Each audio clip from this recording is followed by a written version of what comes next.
And guys, what is going on? This is the Club the Man 1993 back up here again with a new do.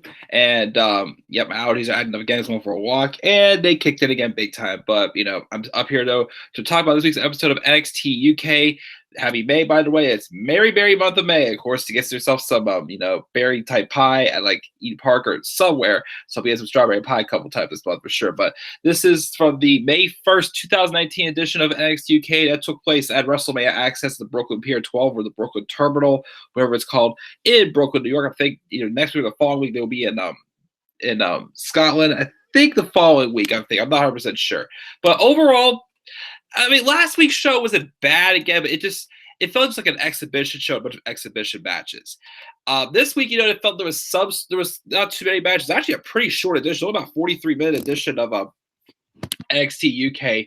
I guess I will be doing the top 10 rivals tomorrow, Tyler. That's will be my top 10 this week. Hold on, doing those. But overall, like I thought this had a little bit more story development. The main event I thought was excellent. They had, and as I keep saying, they need to get these UK stars around the United States crowd a little more. And there were people there that I thought got some pretty good pops. The crowd seemed a little more into the UK stars, in this round of tapings they did the past, previous ones that they had before, especially because some people think we were into the New York the Takeover New York match with Dunn and Walter. But I feel like if it was in the UK, it'd be a little more antagonist. Of course, you have all the chants going on and whatnot. But I think I felt the show, even though it wasn't the best episode of NXT UK, the crowd seemed to be getting a little bit more into it as well. So that's why I gotta give this one a little bit more of a overrated thumbs up, but I'm still not giving it too high of a grade. I'm not giving it like an A level grade or anything. But I feel like the crowd started to catch on a little more. I feel, just in my opinion, from watching it. But yeah, so we're going to talk about this week's episode of NXT UK. So we start off with a match, have an exhibition match, which is a match continue his momentum. Travis Banks took on Mansoor. It's only like a short little match, but I guess just to continue on how Cassius Ohno has been racking up. Not Cassius Ohno, Travis Banks. He beat up Cassius Ohno last week. Travis Banks has a little bit of a role lately after start off with a series of injuries and a series of tough losses. He's finally starting to rack up some victories for sure. I'm not sure to try to build his momentum or not to give him an eventual a title opportunity maybe, which I think at some point he's going to be a great underdog, getting a UK title opportunity for sure. But it's just a good match to put him over. He beats Monsoon with his finisher, the Kiwi Crusher. We have Zaya Brookside who cuts this, as it says here on the notes on F4 on one line, F41 line, or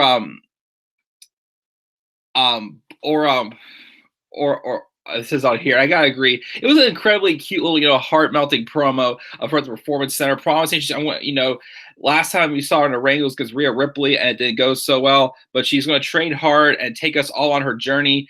But she's trying to be, she's young and she's trying to come across someone who is, going to connect well with the crowd once her win and loss record improves. Which, I feel, the match got across me. She's small, she's like 18, 19 years old. She's talented for sure. Gotta say it was definitely a cute little promo, definitely by her. But especially I am Zaya Brookside with the magic thing appearing at the bottom. So so hopefully she'll start getting some wins racked up for sure, and just be a nice underdog for the UK Women's Division. We also got video package hyping up the Ija Dragunov from WXW and Progress. He's going to be debuted soon at NXT UK. Interesting name. We'll see, what he brings to the table.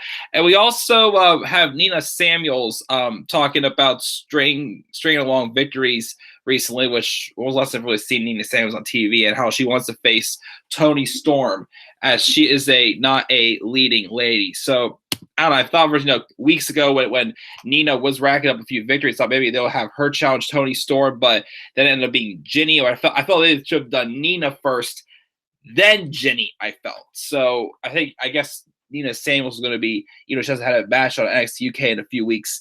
I guess she's going to be Toni Storm's next challenger. All right, we'll see how that goes. Speaking of women's action, we had Piper Niven taking on Reina Gonzalez. It was a brief 5-minute match, but not a bad back and forth match. Getting to show off the great athleticism of Piper Nevin for sure. Despite being a heavier looking woman, she definitely is very athletic, very smooth moving. I'm really starting to think she's probably going to be the one to dethrone Toni Storm down the line. I mean, I'm not sure if she'll do it as a babyface or a heel, but I started to think she's going to be the case. With her like 3 or 4 victories, I do think it's about time that we finally get that match with her and Rhea Ripley. I'd say like that's the match that NXT is building towards for Piper Nevin, which I think that match again should take place sooner or later. I just want to give her a match against someone like like Jenny or Nina Samuels maybe first before she takes on Rhea Ripley. Not too sure. We'll see. But hopefully, she gets a couple more bigger names for sure. The wrestle before she gets to Toni Storm. But Piper Nevin wins there. We have Kenny Williams and Amir Jordan talking backstage. Talk about the grizzled young veterans throwing their gear out of the locker room last week. Said that they got themselves counted out in their match because they're afraid of them. And then talk about how they're going to be getting a world title shot when they're in Scotland. We also had Gallus walking around New York, discuss how they will soon return to Glasgow and stage their comeback there. We'll see how that goes. Again, it's just they had momentum going, one of the biggest names for a while, and then it's like they didn't win anything, no tag titles, no. They gave grizzled young veterans the tag titles, which okay, I'm not saying I hate it, and I thought they had a really great match at Takeover Blackpool. But once again, it feels like this is a consolation prize for Zach Gibson. Like I really felt the Gallus should have at least had some type of gold around their waist by now. So I just don't know where they're going as well. We had that. And then we had our main event. It was Walter in a non-title match taking on Jordan Devlin. I thought it was a very good physical back and forth match. Jordan Devlin looked very dominating in this match. As I keep saying, like I feel like despite he's one guy that hasn't won the title, but I feel like he could definitely do something somewhere else besides NXT UK. Like they can put him on regular NXT. If they want to put him on 205 Live, I think he'd be a great addition for 205 Live.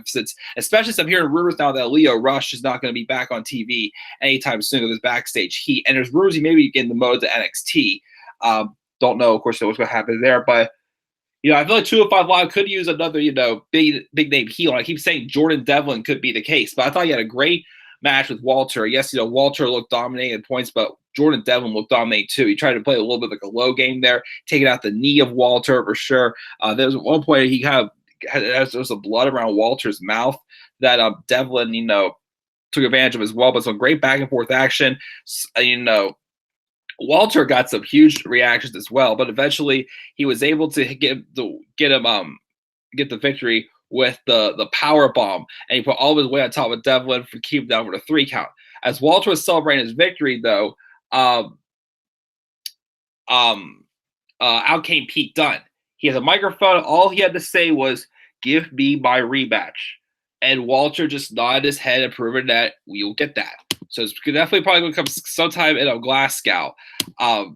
So we'll see. So we're probably, when that happens, we're definitely going to be getting a tag title match soon between the Grizzled Young Veterans and Amir Jordan, Kenny Williams. And we're also going to be getting a UK title rematch between Pete Dunne and Walter, which I'm very interested to see how this one goes down. I thought their first match was really good at TakeOver New York. Let's see how this one goes. But guys, that is it for this week's episode of NXT UK. I got some storyline development. I gotta say it's a B- for this week. Tyler Elijah says like the Charlotte and AJ was a team in the second season of Mixed Match Challenge, but what if they team up in the first season? Don't know. His best feud is Cena and Styles. The worst feud is Reigns and Brock Lesnar. Interesting. But thank you for sharing those, Tyler. Again, we will definitely be talking about top 10 rivals tomorrow. I've already done top 10 feuds of all time, but let's do top 10 rivalries. And I'll talk about just just one time they feud. It could be multiple times they feud. Well, of course, we'll get to that, of course, tomorrow. But of course, I still have NXT I'll be doing live a little bit later on tonight after I watch Survivor. So guys, just be back up here again for that. Get B- for NXT UK this week. We were great with NXT UK this week. Thoughts down in the comment section below. And if you're always slap like my video, subscribe or comment my channel. Follow me on Twitter at TheMayor93. Make sure also check out my first WrestleMania experience documentary found in the description box down below. Until guys, I'll see you guys a little bit later on for my NXT live review. So until guys, have a great rest of your night and peace out, everybody.